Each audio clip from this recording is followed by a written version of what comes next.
nós já sabíamos, hoje nós temos um público bem reduzido. Tivemos de manhã e à noite também. Muita gente viajando. E eu vou lhe dizer uma coisa que talvez vai chocar o seu coração. Não é pecado viajar com a família, tá? Então, não existe essa opressão de você faltar um culto e Deus vai trazer um raio do céu para queimar você. Não, de jeito nenhum. Quando você está em família, quando você faz uma viagem, quando você sai para comer uma pizza, quando você brinca com seu filho, isso é adoração. Tenha isso no seu coração, amém? Então, tem gente que vai cultuar no transatlântico, né, fazendo e tal, nessa chiqueza do mundo todo, mas a gente cultua também indo ali no parquinho, fazendo, né, dando uma caminhada, é culto a Deus do mesmo jeito, é bênção. Então, temos vários irmãos viajando, que Deus os abençoe nessas estradas, né, nesse período requer uma atenção especial. O índice de acidentes é bem alto, mas que o Senhor abençoe o nosso povo que viajou e traga na paz, amém? Pegue sua Bíblia, por favor, e abra no livro de Jó.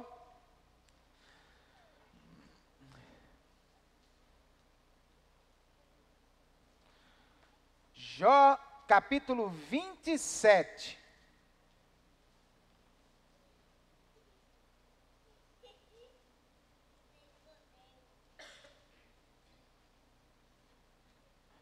Gui, chiei, Gui. Eu chiei no 27. Eu chiei no 27, cara. Foi. Será que eu estou me perdendo a identidade, cara?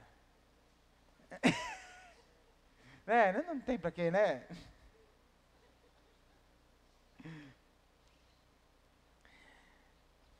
Jó, hoje a nossa mensagem vai ser em cima dos capítulos 27 e 28, tá? Então eu não vou fazer a leitura toda do texto no início, eu vou lendo o texto na medida que a gente for desenvolvendo a mensagem, tá? A leitura é muito longa, senão seria bem mais tempo, e como a gente vai ler o texto todo novamente durante a mensagem, a gente vai fazer só essa leitura. E nesse momento eu queria convidar você a fechar os seus olhos, curvar a sua cabeça, e aí pedir a Deus, junto comigo, para Deus falar com você, falar no seu coração.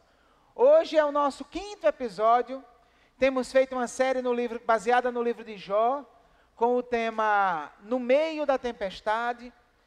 E aí, queridos, hoje o nosso título do nosso 5º episódio é Decisões na Tempestade. Então, curva sua cabeça, feche seus olhos e peça a Deus para falar com você. Pai querido, em nome de Jesus, a gente precisa muito ouvir a Tua voz. Ninguém aqui precisa me ouvir, Pai. Todos, inclusive eu, precisamos Te ouvir. Então, meu Deus, eu quero Te pedir que o Teu Espírito agora me controle no falar, controle cada um no ouvir, e que a gente saia daqui edificado, abençoado nessa noite, Senhor. Pai, esse momento é muito importante, ele é vital, a nossa vida depende da Tua palavra. Nós não temos a menor condição de viver sem os Teus preceitos, as Tuas leis, os Teus mandamentos, os Teus ensinamentos, Pai. Eles são vida para nós, como disse o salmista. Então vem, Senhor, e fala com a gente precisa do Senhor. É o que eu te peço, Pai querido, em nome de Jesus. Amém, Senhor. Queridos, se tem uma coisa, um perigo grande que eu e você corremos quando passamos por uma dificuldade bem grande, por uma aflição, por uma tempestade pesada, é o de tomar decisões erradas. Nosso coração está muito afetado, a gente está triste com o sofrimento, a gente está com raiva porque acha que as coisas não deveriam ser daquele jeito. A gente está frustrado porque queria ver Deus fazendo alguma coisa e às vezes o tempo passa, você ora e não vê Ele fazendo nada. E aí toda essa gama de sentimentos confundem a nossa cabeça. E aí na hora que você está angustiado, aí eu vou fazer isso. E aí geralmente só depois é que você vai ter que catar os cacos das besteiras que fez, da decisão errada que tomou no meio da crise. Jó, queridos, estava vivendo um momento de decisão aqui nessa passagem, que nós vamos ler. Para aqueles que estão vindo pela primeira vez, o livro de Jó, ele elabora um tipo de sabedoria elevada, tá? Ele nos mostra que a vida não é exatamente como a gente crê nos nossos ditados populares, na nossa perspectiva basicamente humana de ver a vida. Então Jó e os seus amigos que aparecem na narrativa, eles vivem no mundo antigo e eles têm uma percepção que muita gente tem hoje. Que percepção é essa? Acha que Deus vive assim. Deixa eu ver quanto de mal você fez, tome tanto de castigo pelo mal que você fez. Deixa eu ver tanto de bem que você fez, tome tanto de bênção pelo bem que você fez. Como se Deus vivesse o tempo todo naquele ditado popular, aqui se faz, aqui se paga, na mesma medida, do mesmo jeito. O que acontece? Esse livro conta a história de um homem que quebra essa ideia. É um homem justo, um homem íntegro e um homem extremamente abençoado, então estava tudo ok. Ele é muito rico, ele tem uma família próspera, porque ele é muito justo e muito íntegro, mas de repente, tudo se acaba na vida dele. Ele perde os filhos, ele perde todos os seus bens. E de um homem respeitado, que tem amigos em vários outros lugares, ele se torna um motivo de escárnio das crianças. Jogado na sarjeta, um lixo sem nada, todo doente, cheio de feridas, acabado. E aí a grande questão é, como é que um homem tão justo pode ter um destino tão ruim nessa vida? Pode sofrer tanto assim? E aí o que acontece? A grande questão é que no início do livro, a gente vê que tudo isso acontece por conta de uma cena que há no céu. Deus conversando com os anjos, Satanás presente ali, e a partir dessa cena que acontece no céu, em que Deus usa a vida de Jó para ser glorificado, olha o meu servo como ele é justo, como ele é íntegro. E aí Satanás diz, ele só faz isso porque você suborna ele. É fácil você ter servos assim, você fica dando tudo para o cara.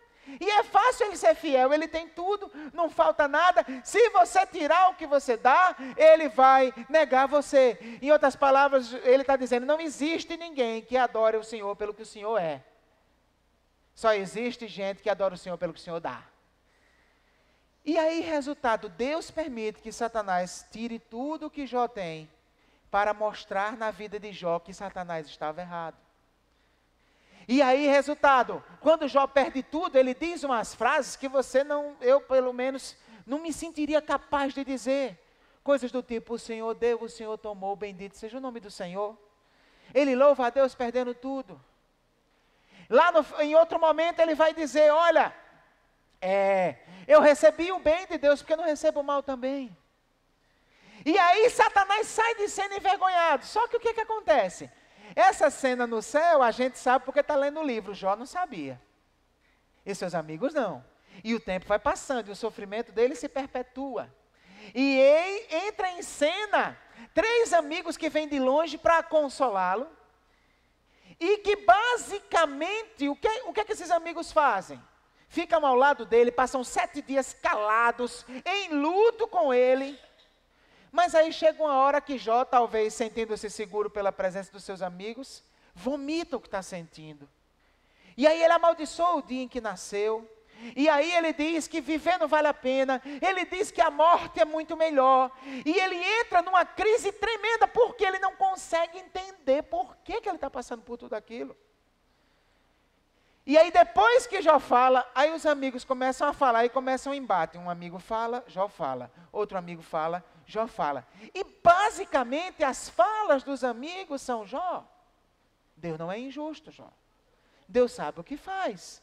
Se essas coisas estão acontecendo com você, é porque talvez você não seja lá tão íntegro assim, você não seja lá tão justo assim. E isso me parece que é meio comum, né? Acontece alguma coisa, aparece logo um amigo, o que foi que tu fez para estar passando por isso? Né?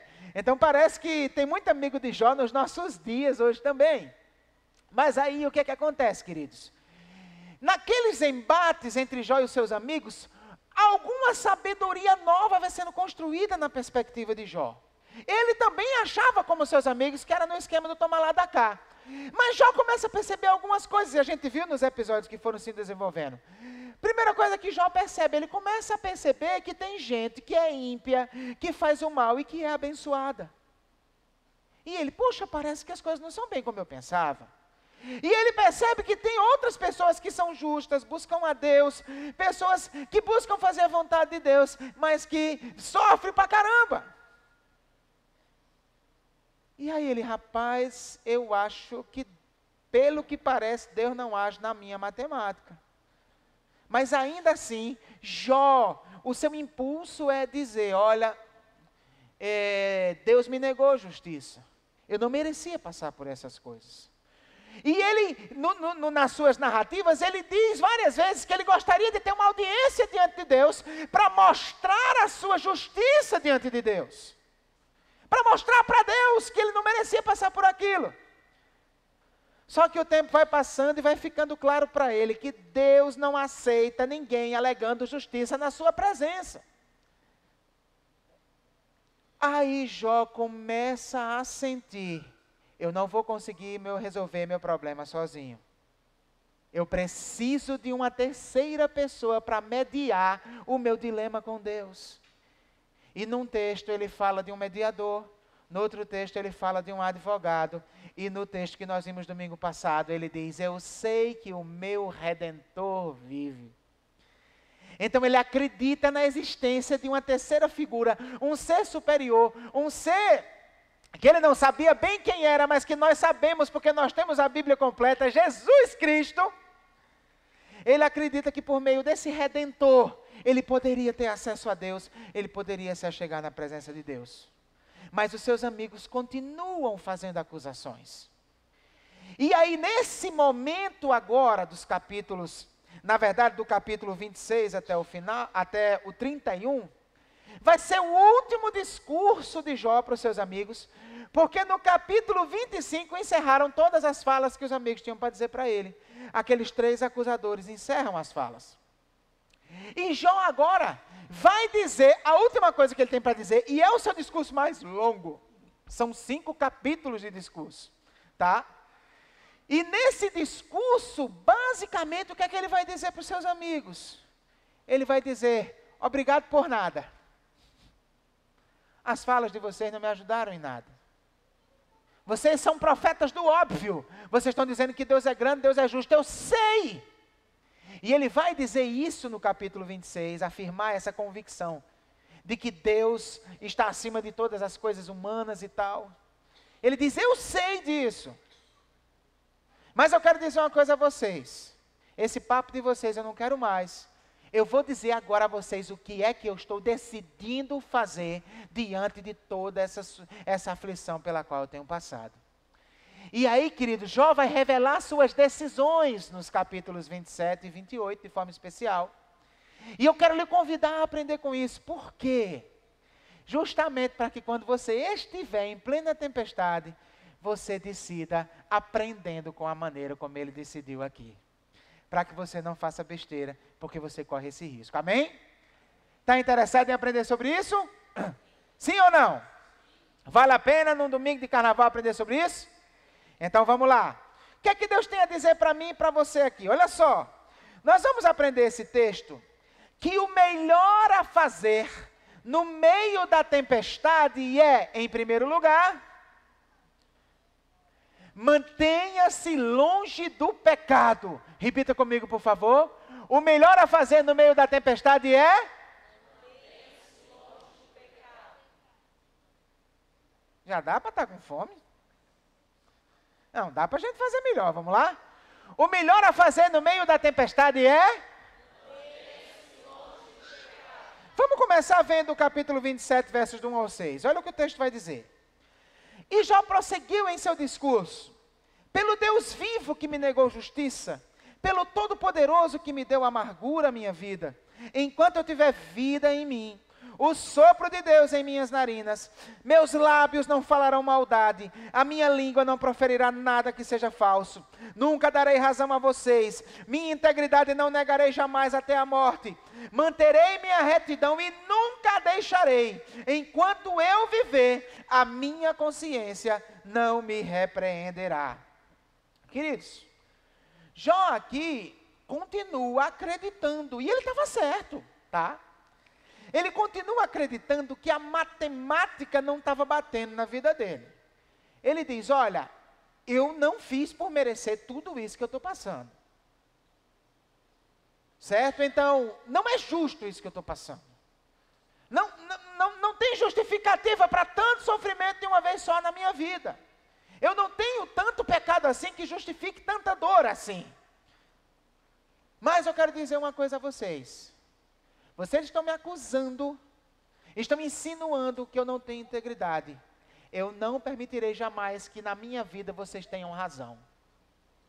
Eu vou manter minha integridade. E ao contrário do que muita gente faz nessa hora, porque quando você chega à conclusão que tem lutado para fazer tudo certo, e as coisas só têm dado errado para você, ou mais como é dizer, de que adianta estar fazendo as coisas certas? Se eu só recebo pancada de volta. Mas ao contrário disso, que é uma tendência natural, Jó diz, não, continuarei fazendo as coisas certas, não largarei mão da minha integridade. E aí no verso 7 em diante, olha o que é que ele vai dizer. Sejam os meus inimigos como os ímpios, e os meus adversários como os injustos. Pois qual é a esperança do ímpio quando é eliminado, quando Deus lhe tira a vida? Ouvirá Deus o seu clamor quando vier sobre ele a aflição? Terá ele prazer no Todo-Poderoso? Chamará a Deus a cada instante? Eu os instruirei sobre o poder de Deus, não me esconderei de vocês os caminhos do Todo-Poderoso.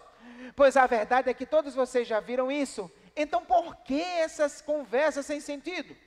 Este é o destino que Deus determinou para o ímpio, a herança que o mal recebe do Todo-Poderoso. Por mais filhos que o ímpio tenha, o destino deles é a espada, a sua prole jamais terá comida suficiente. A epidemia sepultará aqueles que lhe sobreviverem, e as suas viúvas não chorarão por eles. Ainda que ele acumule prata como pó, e amontoe roupas como barro, o que ele armazenar ficará para os justos, e os inocentes dividirão sua prata. A casa que ele constrói é como casulo de traça, como cabana feita pela sentinela.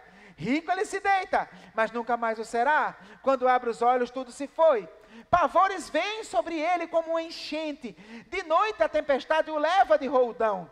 O vento oriental o leva e ele desaparece. Arranca-o do seu lugar. Atira-se contra ele sem piedade, enquanto ele foge às pressas do seu poder.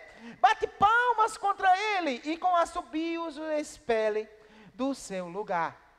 Então, queridos, olha agora, olha bem a progressão da compreensão que Jó tem da maneira como Deus lida com o ímpio.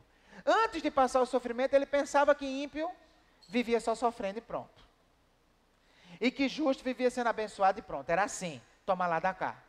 Depois que ele passa por aquilo, ele tem que refletir. E ele começa a perceber, não, tem justo que sofre e tem ímpio que é abençoado. Mas agora ele vai fechar a questão sobre esse assunto. E ele vai dizer, sim, tem justo que é abençoado, tem ímpio que é abençoado. Tem ímpio que tem uma longa prole, tem ímpio que enriquece, que Deus abençoa com recursos. Mas isso não dura para sempre. Em algum momento, a balança de Deus, que é perfeita, vai entrar em cena.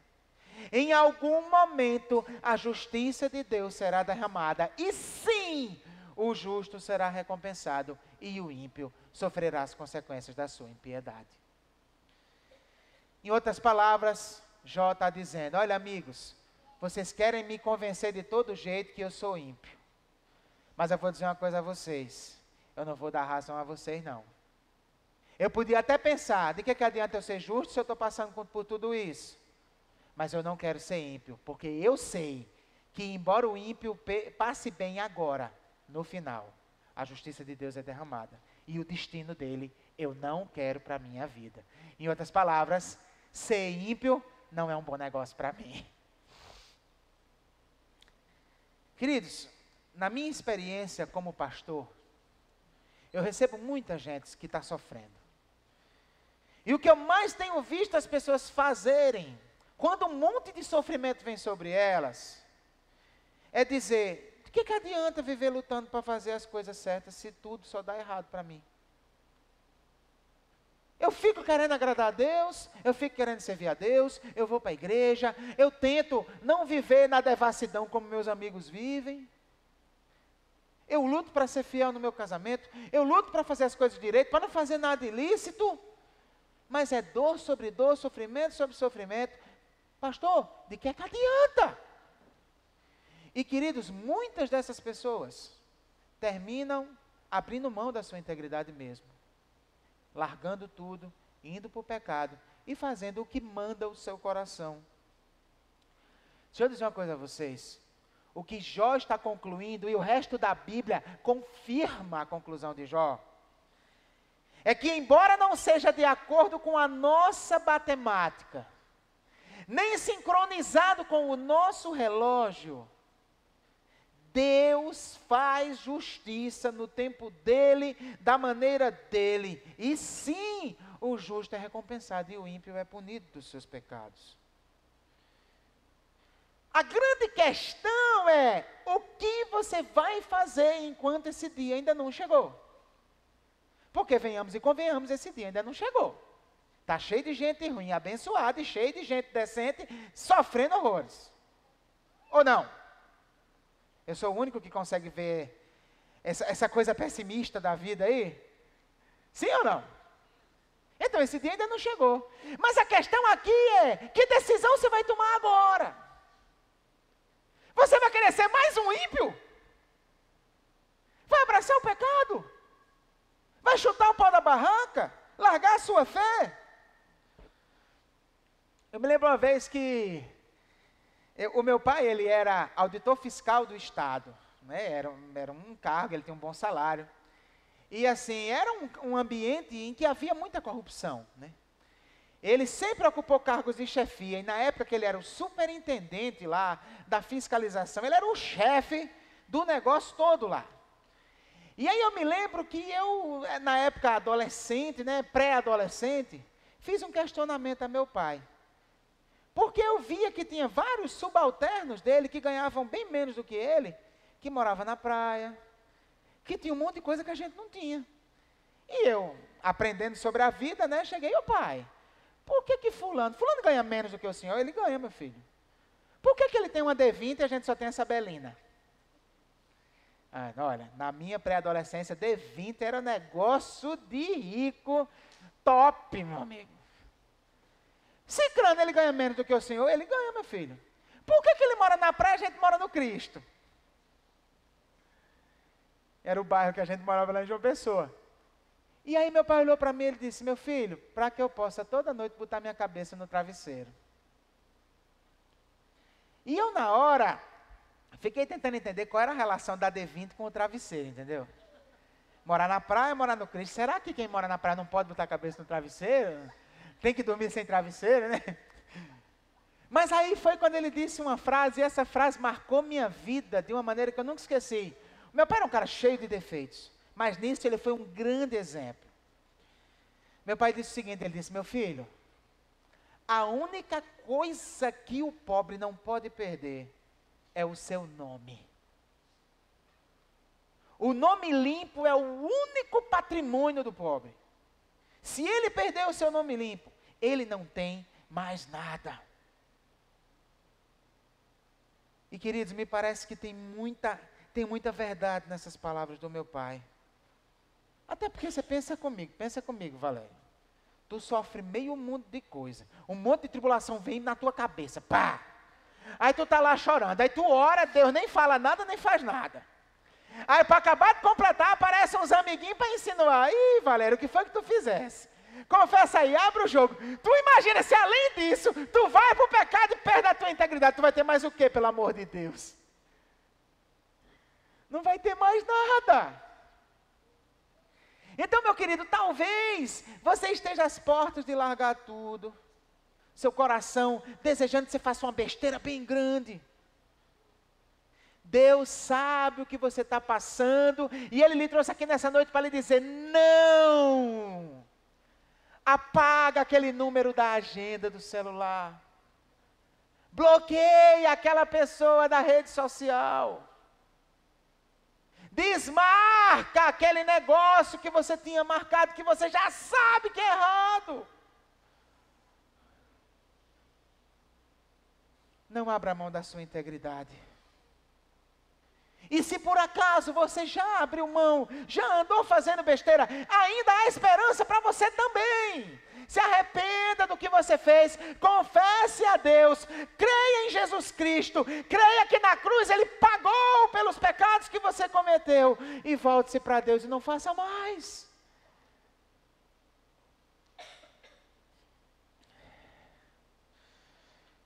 O melhor a fazer no meio da tempestade, em primeiro lugar, é mantenha-se longe do pecado. Segunda coisa, filhão. Segunda coisa, o melhor a fazer no meio da tempestade é também, segunda coisa, reconheça seu entendimento limitado. Vamos repetir essas duas, por favor? O melhor a fazer no meio da tempestade é 1. 2, reconheça seu entendimento limitado. Vamos dar uma olhada agora no capítulo 28. Jó tinha tomado uma primeira decisão. Vocês não vão ter razão no que vocês dizem. Eu não vou abraçar o pecado. Não vou abrir mão da minha integridade. Porque eu sei que apesar da balança nessa vida agora não estar lá muito equilibrada, mas vai chegar a hora que Deus vai fazer justiça, a balança vai ser perfeita como a dele é, e eu não quero entrar nessa onda. Não vou abraçar o pecado. Segunda coisa que Jó decide é reconhecer que ele não entendia as coisas, que o entendimento dele era limitado. Olha só o capítulo 28, versos do 1 ao 11, em primeiro lugar. Existem minas de prata e locais onde se refina o ouro. O ferro é extraído da terra e do minério se funde o cobre. O homem dá fim à escuridão e vasculha os recônditos mais remotos em busca de minério. Nas mais escuras trevas, longe das moradias, ele cava um poço. Em local esquecido pelos pés dos homens, longe de todos, ele se pendura e balança. A terra da qual vem o alimento é revolvida embaixo como que pelo fogo. Das suas rochas saem safiras, e seu pó contém pepitas de ouro.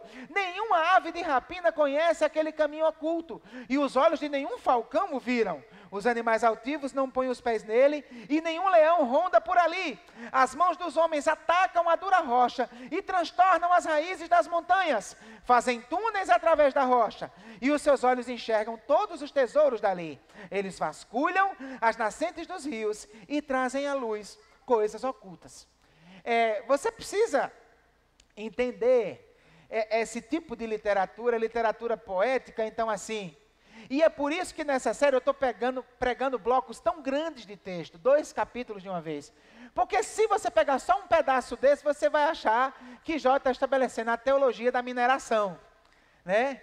Mas na verdade, todos esses 11 versículos foi somente a introdução do que ele vai dizer depois. O que é que ele está falando aqui? Jó de repente começa a admirar a capacidade do homem em encontrar coisas escondidas.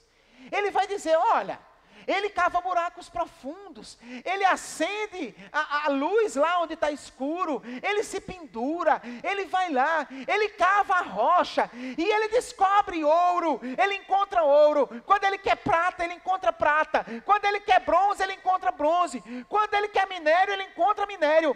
Nada dessas coisas se esconde dele. Ele vai lá com a sua tecnologia e a encontra. Mas apesar dele ter tanta facilidade para encontrar todas essas coisas, versos do 12 ao 19. Onde, porém, se poderá achar a sabedoria? Onde habita o entendimento? O homem não percebe o valor da sabedoria, ela não se encontra na terra dos viventes. O abismo diz, em mim não está. O mar diz, não está comigo.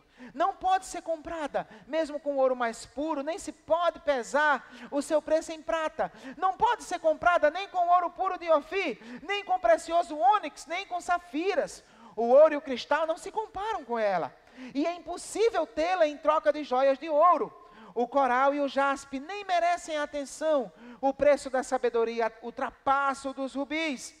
O topázio da Etiópia não se compara com ela, não se compara a sabedoria, nem com ouro puro. Jó, agora ele vai dizer assim, olha o homem como é. Quando quer procurar ouro, quando quer encontrar ouro, ele procura e acha. Ele dá o seu jeito. Quando quer encontrar sabedoria, ele não acha. Não adianta. Se ele for no mar, não está lá. Se ele for no alto das montanhas, não está lá. Se ele for no mais profundo abismo, não está lá. Porque o homem consegue encontrar essas coisas, mas a sabedoria não está ao seu alcance. E nem adianta ele querer comprá-la também. Por quê? Porque ela é mais cara que o ouro mais precioso que existir. Ela é mais preciosa que as pedras mais preciosas que existirem. Então ele pode ter todos os recursos do mundo, ainda assim não será capaz de encontrar a sabedoria. Em outras palavras, Jó está dizendo, eu desisto de entender. Eu desisto de alcançar a compreensão de todas essas coisas. Esse tipo de coisa não está ao meu alcance. Queridos, uma vez eu estava evangelizando um homem lá em Mossoró. E aí, ele era um camarada que tinha um cargo lá na prefeitura, ele cuidava de um teatro. E a gente bate boas conversas com ele. Tive boas conversas com ele. E aí chegou um momento que eu meio que botei ele contra a parede e tal. E aí ele foi e se espanou, né? Aí ele disse, não, olha, pastor, não adianta. Você é pela fé, eu sou pela ciência. Ele disse assim.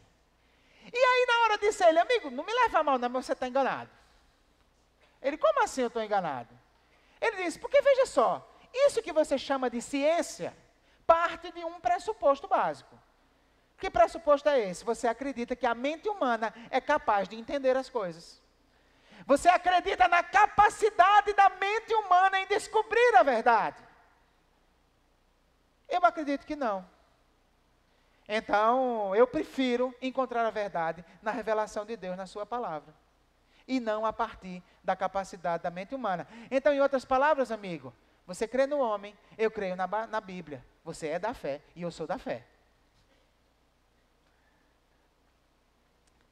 Olha, na Bíblia, ao contrário da perspectiva humanista, pós-iluminista do nosso tempo, na Bíblia a sabedoria humana é olhada com muita desconfiança.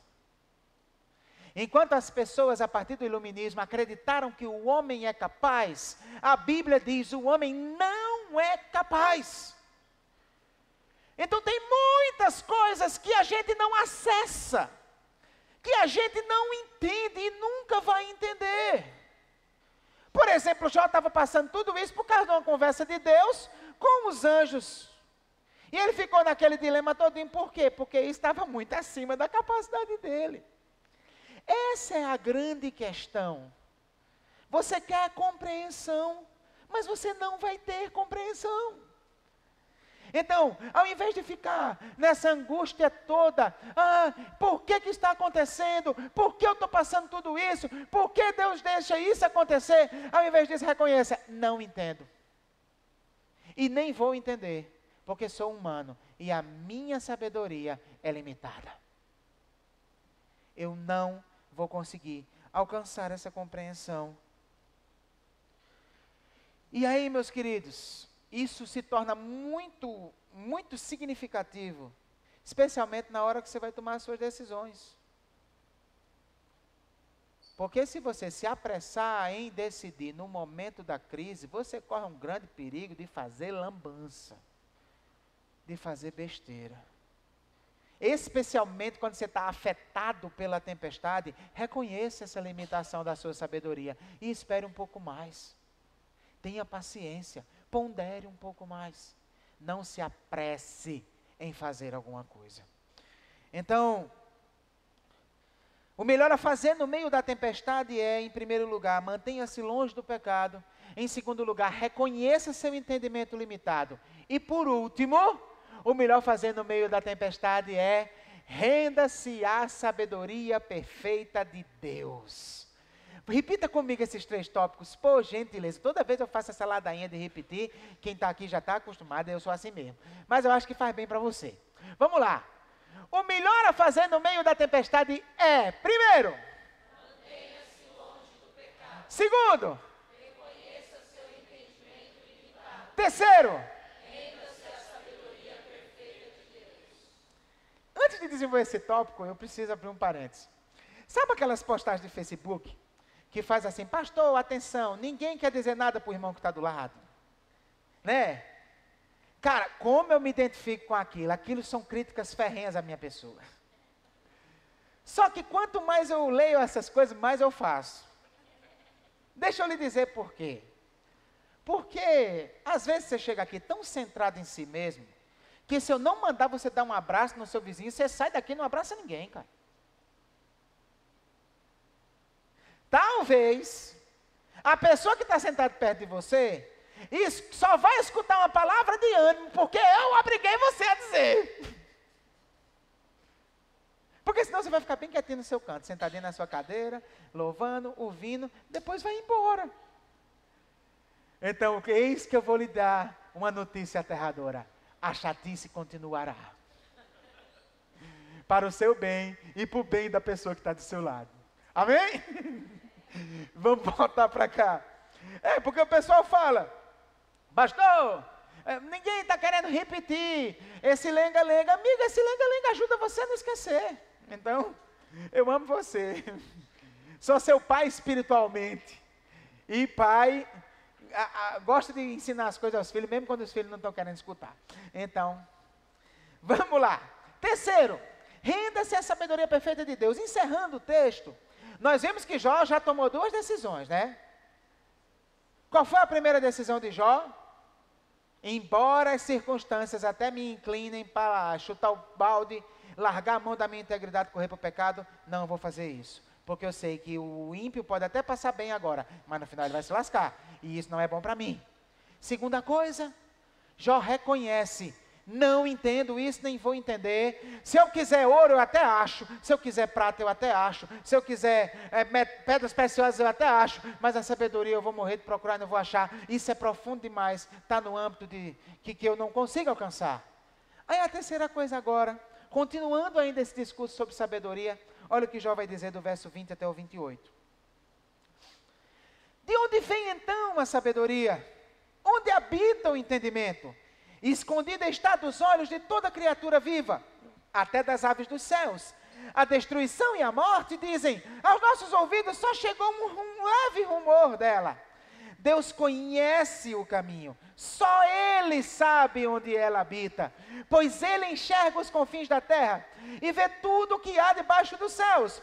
Quando Ele determinou a força do vento e estabeleceu a medida exata para as águas, quando fez um decreto para a chuva e o caminho para a tempestade trovejante, Ele olhou para a sabedoria e a avaliou, confirmou-a e a pôs à prova. Disse então ao homem, no temor do Senhor está a sabedoria, e evitar o mal é ter entendimento.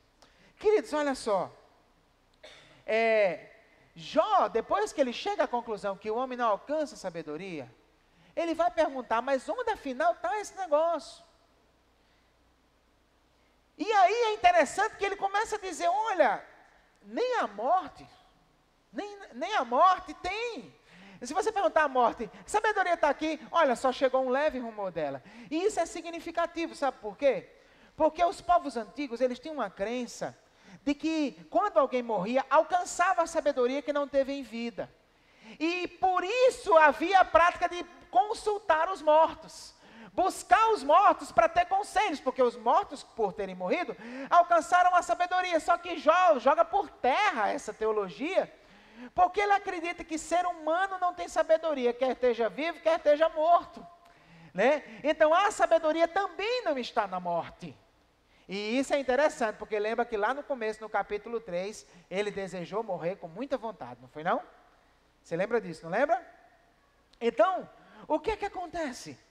Não tem. Então, quem sabe como encontrar a sabedoria? E ele diz, esse caminho só quem conhece é Deus. É Ele quem tem a sabedoria. E por que Ele tem a sabedoria?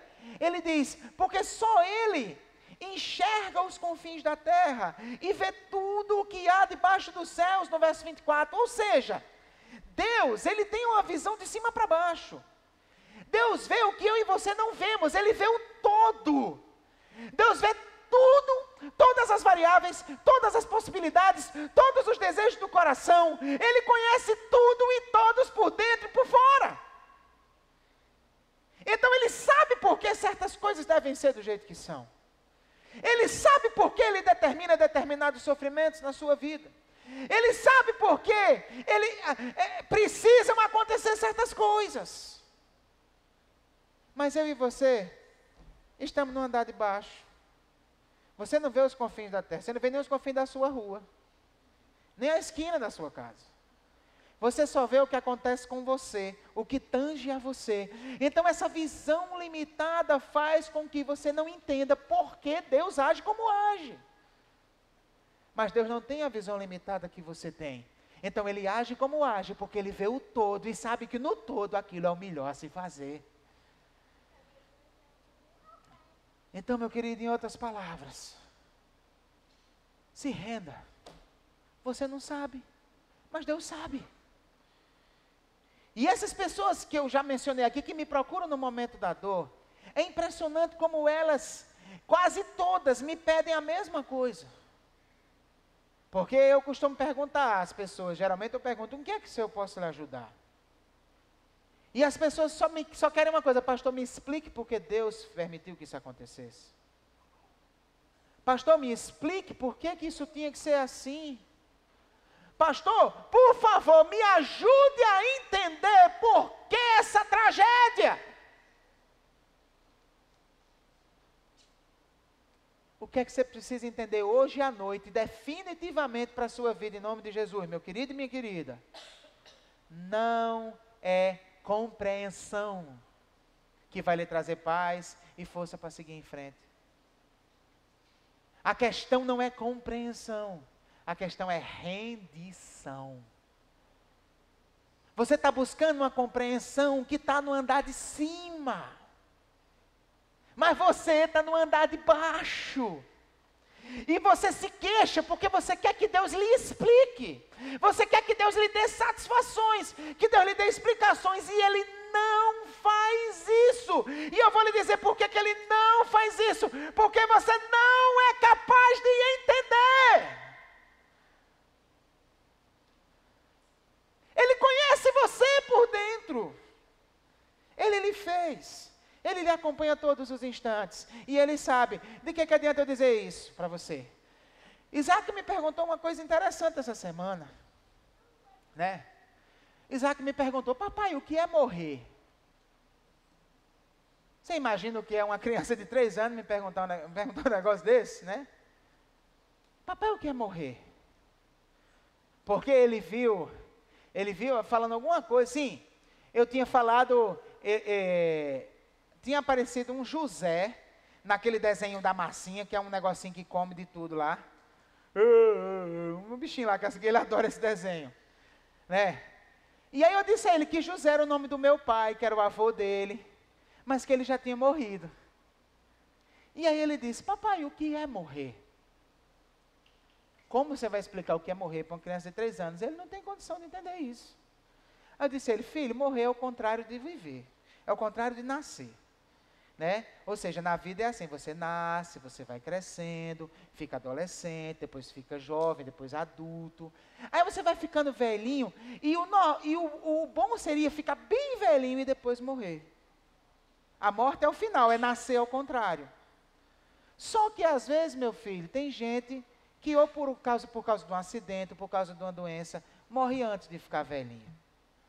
E isso é muito triste. Mas infelizmente essas coisas aconteceram. Acontece. Então seu avô morreu, ele ainda não era velhinho, ele só tinha 57 anos. Quanto você acha que ele compreendeu? Acho que 5% do que eu falei, né? Mesma coisa é Deus. Você vive pedindo para Deus lhe explicar coisa que você não vai entender. E aí, Deus sabe, né, que não tem como você entender, então Ele não lhe dá explicações, Ele simplesmente age. Mas o que é que Jó percebe? Olha que esse é o pulo do gato nesse texto, presta muita atenção. O que é que Jó percebe? Que embora essa sabedoria do andar de cima esteja inacessível para o homem, existe uma sabedoria do andar de baixo que Deus revelou. E que sabedoria é essa? É como ele encerra o capítulo no verso 28. Temer ao Senhor e evitar o mal. Então, em outras palavras, Jó está dizendo, eu desisto de tentar entender por que Deus fez isso. Por que essas coisas aconteceram na minha vida. Mas eu sei que tem uma sabedoria nele que eu posso encontrar. Eu quero aprender a viver. Eu quero tomar a decisão certa. Eu quero continuar nos caminhos dele. E quero que ele me ajude, que ele me oriente, que ele guie cada passo da minha vida. Louvado seja o nome do Senhor. Amém. Olha, queridos. Se você está em plena crise, em plena tempestade, e você está buscando compreender, desista. Você não vai. Para de tentar compreender. Ao invés disso, se renda. Confie que Deus sabe. Você não sabe, mas Deus sabe. Eu vou querer de novo aquela música do Tu Sabes, Tu Podes e Eu Descanso, tá? Então, eu não sei o nome dela. Mas Tua Paz, pronto. Então, qual é a grande questão? Ao invés de ficar tentando entender o incompreensível, vai pedindo a Deus, Deus, me ajuda. Me diz, o que eu devo fazer aqui? Meu Deus, eu não quero dar um passo em falso. Eu estou muito afetado. Então, Deus, eu vou esperar mais um pouquinho. Fala comigo. O que o Senhor tem a dizer nessa situação? Para eu agir, o que é que eu devo fazer? Queridos, o que Jó decidiu fazer é o que Tiago nos ensina a fazer no texto da leitura bíblica que nós lemos hoje. Você está passando por várias provações. Aí ele diz, se porém algum de vocês necessita de sabedoria, peça a Deus. Peça a Deus essa sabedoria. Momento de crise é momento de buscar a Deus. Clame a Ele por sabedoria. Pois só Ele pode encontrá-la. E só nele você pode achá-la. Então, queridos, nós aprendemos nessa noite que tempestades despertam no nosso coração o desejo de compreendê-los. Mas também aprendemos que tempestades nos instigam a tomar decisões, a fazer as coisas certas. Existe o risco de tomar um caminho errado. O que fazer então? Decida como Jó. Não abra mão da sua integridade, não corra para o pecado. Desista de tentar entender, você não vai ter compreensão para isso. Terceiro, busque sabedoria em Deus, porque Ele sabe o que está fazendo. Confie nele, descanse nele e peça orientação para o dia a dia. Vale a pena ser fiel, meu irmão. Vale a pena se manter fiel na tempestade. Você pode estar sofrendo muito agora, mas quando você está com Jesus, você tem uma certeza: o agora não é para sempre.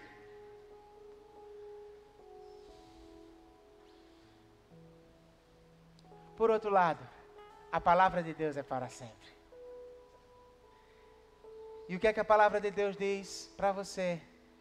Que Deus já está trabalhando, Ele já traçou um plano, para que você consiga ser feliz, mesmo agora em meio às tempestades, e uma felicidade futura na eternidade, sem tempestade nenhuma jamais por toda a eternidade. A solução dele foi Cristo crucificado. Jesus morreu na cruz para pagar o preço pelos seus pecados. Jesus foi a revelação maior da sabedoria de Deus, porque em Jesus você tem como seguir em frente. Em Jesus você tem como ser feliz. Você precisa crer nele. Você precisa se entregar a Ele. E você precisa esperar por Ele, porque Ele vai voltar. Põe os seus olhos em Cristo e seja feliz. Pois é nele que você vê o quanto Deus te ama. E não nas coisas que estão acontecendo com você. Até porque, pensa comigo, se todo mundo for medir o amor de Deus, achar que Deus só ama quando está tudo bem, camarada, então tem muita gente que Deus odeia, viu? E não é essa a revelação da sua palavra. A revelação da palavra é que Deus tem amor por todas as suas criaturas. Toda a sua criação é alvo do seu amor. E por isso que o sol nasce sobre justos e injustos e a chuva cai sobre bons e maus. Porque Ele abençoa, Ele derrama o seu amor, a sua graça comum sobre toda a criação. Só que a gente vive no mundo de pecado, então vai ter hora que vai vir sofrimento que você não merecia.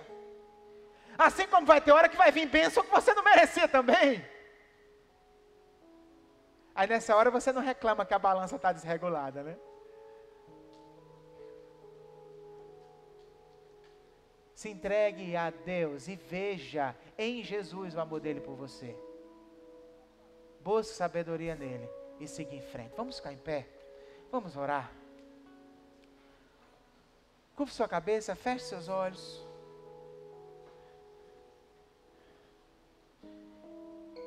E eu quero orar nesse momento por você. Por você que reconhece que ainda não entregou a sua vida por inteira a Jesus. Você que reconhece que ainda não tomou a decisão de se converter a Jesus, de seguir a Jesus, de ser discípulo dele. Eu quero lhe dizer que nisso está a solução da sua vida. Não que você vai deixar de sofrer, mas até pelo sofrimento você vai passar de outra maneira, porque Ele estará ao seu lado, você vai vencer todos eles. Você não para de sofrer agora, mas uma coisa eu lhe garanto, seus sofrimentos têm prazo de validade. É até Ele voltar, quando Ele voltar, acabou. Você vai morar numa cidade santa, onde não há dor, não há mais luto, não há mais morte, onde Deus enxugará dos nossos olhos toda lágrima. Mas para isso você precisa do perdão que Ele tem para você na cruz. Ele já fez o que tinha que fazer, você só precisa dizer: eu recebo, eu me entrego. Então, se você nessa noite quer tomar a decisão de entregar a sua vida a Jesus, eu quero orar por você. Por isso eu peço, levante sua mão, porque eu quero orar por você. Você que vai dizer: pastor, ore por mim. Amém, Deus abençoe, minha querida. Quem é a próxima pessoa que vai dizer: pastor, eu vou entregar minha vida a Jesus hoje. Eu quero me converter a Jesus e quero uma mudança na minha vida. Uma pessoa já se entregou. Amém, Deus abençoe você. Quem é a terceira pessoa que nessa noite vai dizer: amém, Deus abençoe você, meu querido. Quem é a quarta pessoa que nessa noite vai dizer: pastor, eu vou me entregar a Jesus hoje. Já visitava, já frequentava, já vim para essa igreja 1000 vezes, mas é agora o meu momento. 3 pessoas já tomaram essa decisão. Quem é a quarta pessoa que nessa noite vai dizer: ore por mim que eu vou entregar minha vida a Jesus? Se você está tomando essa decisão, levante sua mão bem alto, que eu quero ver e saber por quem eu vou orar. Quem é a quarta pessoa?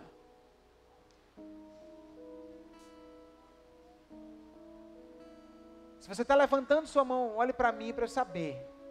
Levante alto: pastor, ore por mim, eu quero entregar a vida a Jesus. Nós vamos cantar essa canção agora. No meio dessa canção eu vou interrompê-la para orar por sua vida. E no final eu vou ministrar a bênção do Senhor e nós vamos para casa, diferente da maneira como chegamos aqui.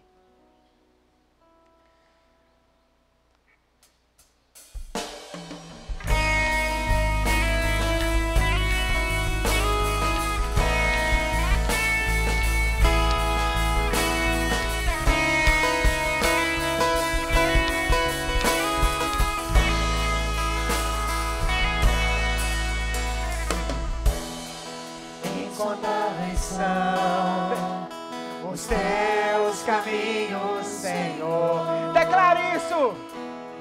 Tu sondas meu coração e conheces o meu temor. Incontáveis são os teus sonhos e planos pra mim. Tu contas em tuas mãos todos os meus dias, Senhor. Oh Deus maravilhoso, nós estamos na tua presença nessa noite, porque queremos mais de ti em nossa vida, descansar no Senhor. Insondáveis são os teus caminhos, Senhor. Tu sondas o meu coração, Sondas meu coração e conheces o meu temor. Incontáveis são os teus sonhos e planos pra mim. Tu contas em tuas mãos todos os meus dias, Senhor. Aleluia! E a tua paz repousou aqui no meu peito, e eu então abracei e me lembrei que sempre fazes tudo perfeito, e o coração descansei. e a tua paz repousou aqui no meu peito, E eu então abracei e me lembrei que sempre fazes tudo perfeito, o coração descansei. Tu sabes, tu podes e és. Feche seus olhos mais uma vez agora. Eu quero pedir que só você que levantou a mão olhe para mim. Você que levantou a mão. Eu quero orar por sua vida. E para essa oração marcar um recomeço para você. Estamos todos na presença do Senhor, ninguém está preocupado em olhar para você. Eu quero lhe pedir que você saia do seu lugar, venha aqui à frente, que eu quero lhe dar um abraço. Pode vir, meu querido. Pode vir para cá. Venha. E não perca tempo. Pode vir, querida. Pode vir.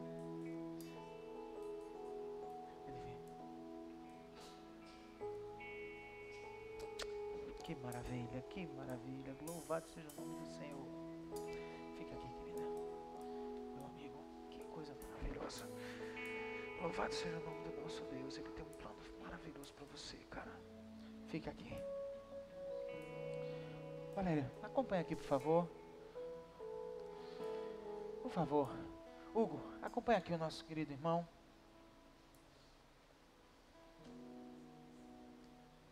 Venha. Eu quero orar por você. Vamos lá.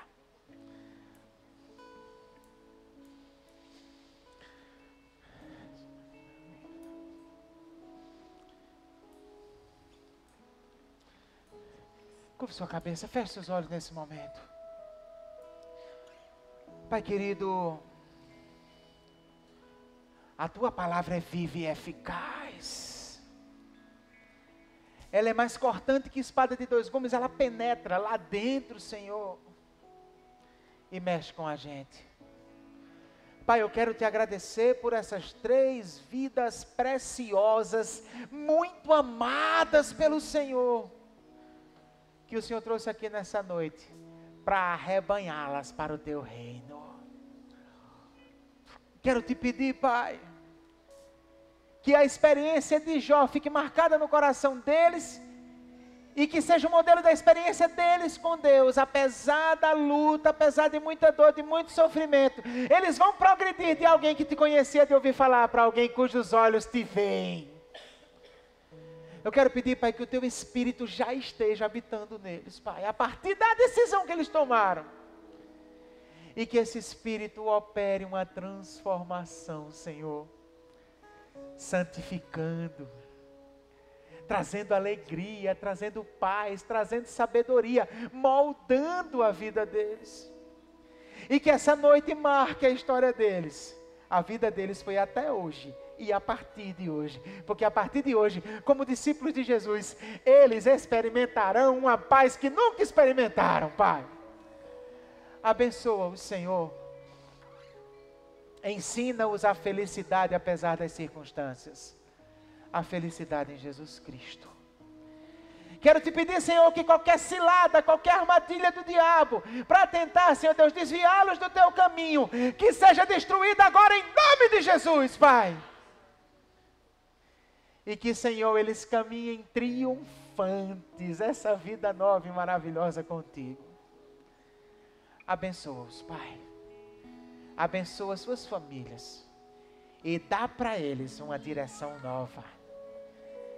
Eu te agradeço, Pai. Quero te pedir também por todos os teus filhos, Senhor, que estão aqui nessa noite, que um dia já tomaram essa mesma decisão, mas que nem sempre têm conseguido confiar, nem sempre têm conseguido descansar, e que no meio das lutas o coração fica estremecido. Eu quero te pedir que eles sejam capacitados pelo teu Espírito, que também está neles, a fugir do pecado, reconhecer a limitação do seu entendimento e descansar na sabedoria do Senhor, render-se à sabedoria do Senhor.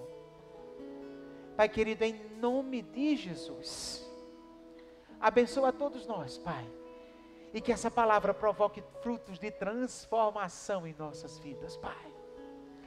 Nos abençoa nessa semana, nos faz aproveitar bem ainda o feriado que está para acontecer. Que a gente esteja bem pertinho do Senhor. Tem misericórdia daqueles que estão agora mergulhados no pecado em pleno carnaval, Pai. De alguma maneira te revela para eles que aquilo não tenha mais gosto, não dê mais satisfação. E que eles busquem a Ti, Pai. Nos abençoe em toda essa semana. Que o amor de Deus nosso Pai, a graça do nosso Senhor e Salvador Jesus Cristo, a comunhão, as consolações, as orientações e o poder do Espírito Santo de Deus esteja sobre vós e sobre todo o povo de Deus espalhado na face da terra, agora e para todo sempre. E o povo de Deus diz: amém. Deus abençoe você, lhe dê uma ótima semana, dê um abraço quem está do seu lado. Deus te abençoe, precioso, você é precioso, Deus tem um plano maravilhoso.